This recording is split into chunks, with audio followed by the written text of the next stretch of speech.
बिस्मिल्लाहिर्रहमानिर्रहीम।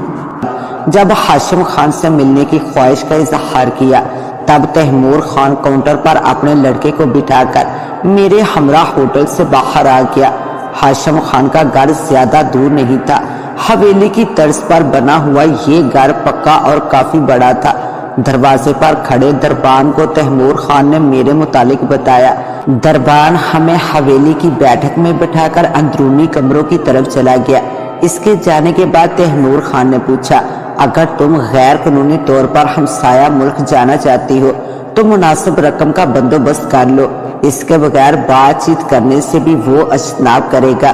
मैंने इसे झूठ बताया कि मेरे पास कुछ रकम मौजूद है, बाकी का इंतजाम मैं मतलूबा मुकाम पर पहुंचने के बाद बासानी कर लूंगी। वो खामोश हो गया। कुछ देर बाद हाशिम खान कमरे में दाखिल हुआ। इसका चेहरा कराहत, आंखें खूनख्वार, कद लंबा और वो शलवार कमीज में मलबूस था। तैमूर खान ने उठकर इसे सलाम किया और मेरे मुतालिक बताने के बाद कमरे से बाहर निकल गया। हाशिम खान ने मुझे मुखातब करते हुए कहा, हमसाया मुल्क के अंदर जाने का मुआवजा 10,000 है। हमारा सफर रात के अंधेरे में शुरू होगा और सुबह के उजाले पर खत्म हो जाएगा। अभी दिन का 1:30 बजा है। फिरोजाबाद में कोई काबिल रिहायश होटल नहीं है, इसलिए मेरी हवेली के अंदर बने हुए कमरों का किराया एक दिन के हिसाब के मुताबिक 500 रुपये होगा। खाने पीने के अखराजात इसके अलावा हैं।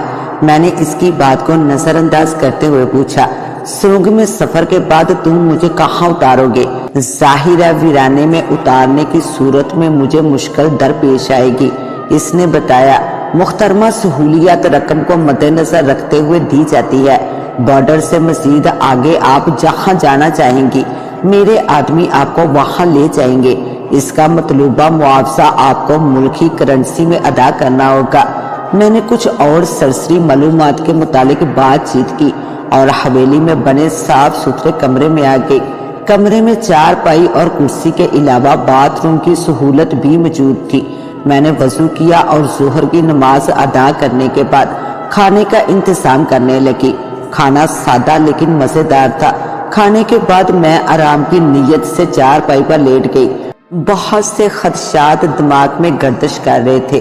दियार गार में जहां मेरा जानने वाला कोई नहीं था, वहां मुझे हामला हालत में जाना चाहिए था या नहीं, अभी कुछ नहीं हुआ था। अगर मैं वापस चली जाती तो मुझे बासानी कहीं और मुलाजमत मिल जाती।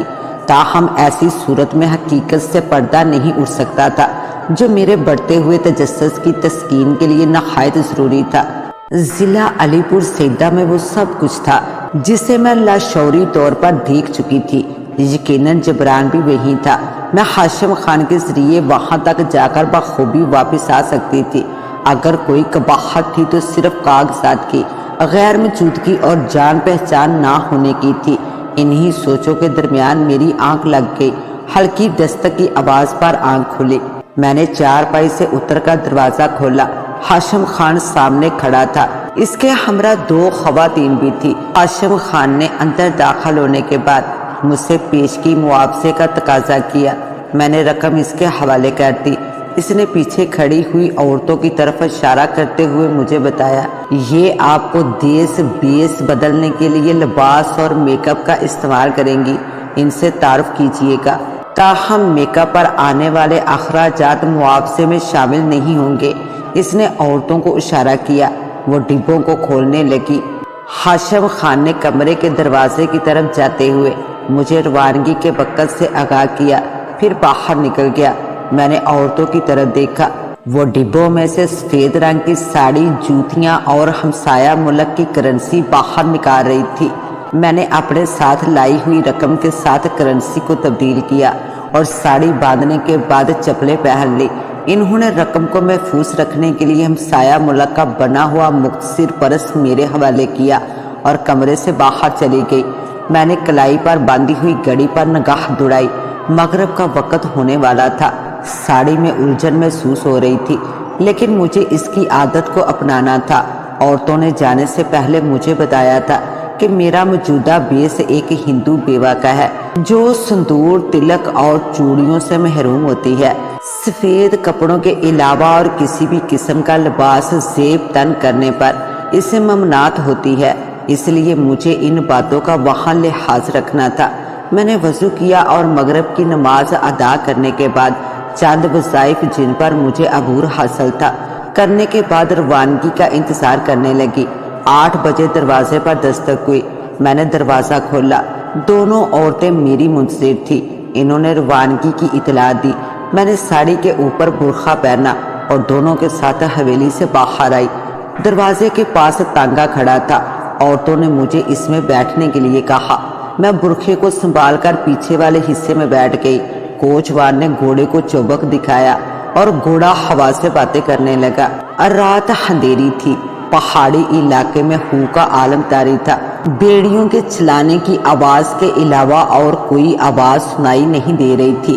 ارد گرد کا منظر اندھیرے میں پوشیدہ تھا۔ مجھے اس سے کوئی سروکار نہیں تھا۔ میں ارادے کی تکمیل کے لیے سب کچھ کرنے کے لیے آمادہ تھی۔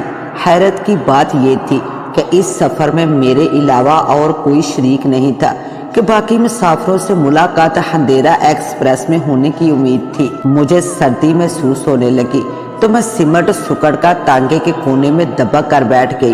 عشاء کی نماز میں نے تانگے میں بیٹھے بیٹھے پڑھی۔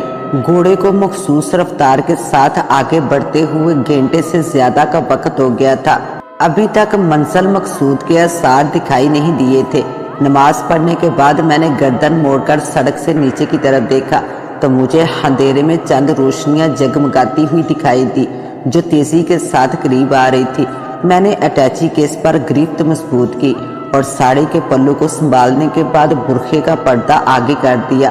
تانگا پکی سڑک سے اتر کر کچی میں داخل ہو گیا اور کچھ آگے جانے کے بعد درختوں کے جھنڈ میں رک گیا۔ کوچوان نے مجھے نیچے اترنے کے لیے کہا۔ میں نیچے اتر آئی۔ کچے راستے کے ساتھ ایک راستہ نیچے ترائی کی طرف جا رہا تھا۔ کوچوان نے میرا اٹیچی کیس سنبھالا اور اس راستے پر آگے بڑھنے لگا۔ میں نے اس کی تلقین کی۔ اس راستے کے اختتام پر وہ روشنیاں موجود تھی جنہیں میں نے تانگے میں سے دیکھا تھا اور روشنیوں سے آگے پہاڑوں کا ہیبلا دکھائی دے رہا تھا۔ ہم آہستہ رفتار کے ساتھ چلتے ہوئے روشنیوں کے درمیان تک پہنچ گئے۔ یہ چند پرانی طرز کی بنی ہوئی لالٹینوں کی روشنیاں تھی۔ زمین کے 50-60 گز کے حصے کو ہموار کر کے پلیٹ فارم کی شکل دی گئی تھی۔ چند بینچ پر 8-10 افراد بیٹھے تھے۔ ان میں 3 عورتیں تھیں جو میری طرح ہمسایہ ملک کے مخصوص کپڑوں میں ملبوس تھی۔ پلیٹ فارم کے ساتھ ریل کی آہنی پٹری پہاڑ کے اندر جا رہی تھی۔ ریلوے کا کچھ نظام کسی حد تک یہاں موجود تھا، تاہم مجھے یقین تھا کہ اس میں حکومت ملوث نہیں تھی۔ یہ سب غیر قانونی تھا۔ پلیٹ فارم میں داخل ہونے کے بعد کوچوان نے مجھے عورتوں والے بینچ پر بیٹھنے کے لیے کہا اور خود کچے راستے پر چلتا ہوا واپس گھوڑا گاڑی کی طرف چلا گیا۔ میں نیچے بینچ پر بیٹھ گئی۔ ان عورتوں میں سے ایک کا نام زبیدہ تھا۔ وہ جلد ہی میرے ساتھ گل مل گئی۔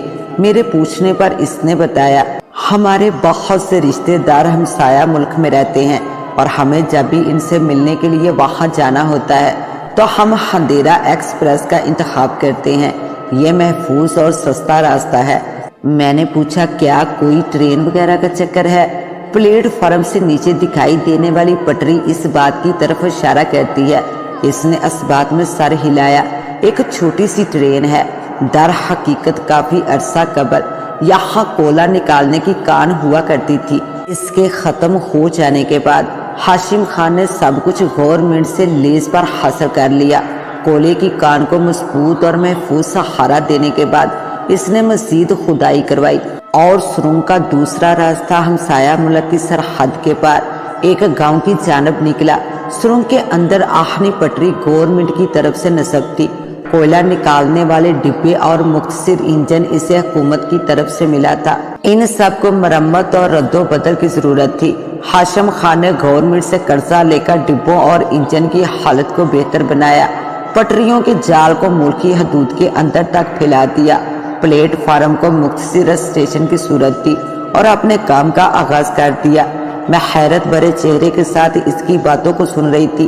اس کے خاموش ہونے پر میں نے پوچھا کہ اتنے دور دراز کے علاقے تک اور معلومات کو عام کرنے کے لیے اس نے ایسا کیا जो मुसाफिर कानूनी रास्ते को छोड़कर गैर कानूनी रास्ते की तरफ खींचे चले आए। जुबैदा ने फिर बताया, हमसाया मुल्क की एम्बेसी में हाशिम खान का छोटा भाई चपड़ासी लगा हुआ है। वो लोगों को आसान और सस्ते रास्ते का लालच देकर फिरोजाबाद लाता है। एक दफा जो इस रास्ते का इंतखाब कर लेता है वो दोबारा कानूनी रास्ते की बजाय इसको तरजीह देता है। मैंने आज से 3 साल कबल जब पहली दफा हदेरा एक्सप्रेस के जरिए हमसाया मुल्क का सफर किया तब कानूनी रास्ते को नजरअंदाज कर दिया। यकीनन तुम भी इसी रास्ते पर सफर करने के बाद अपने खानदान को इस पर सफर की नसीहत करोगी। यही नसीहत हाशिम खान की तरक्की का जरिया है।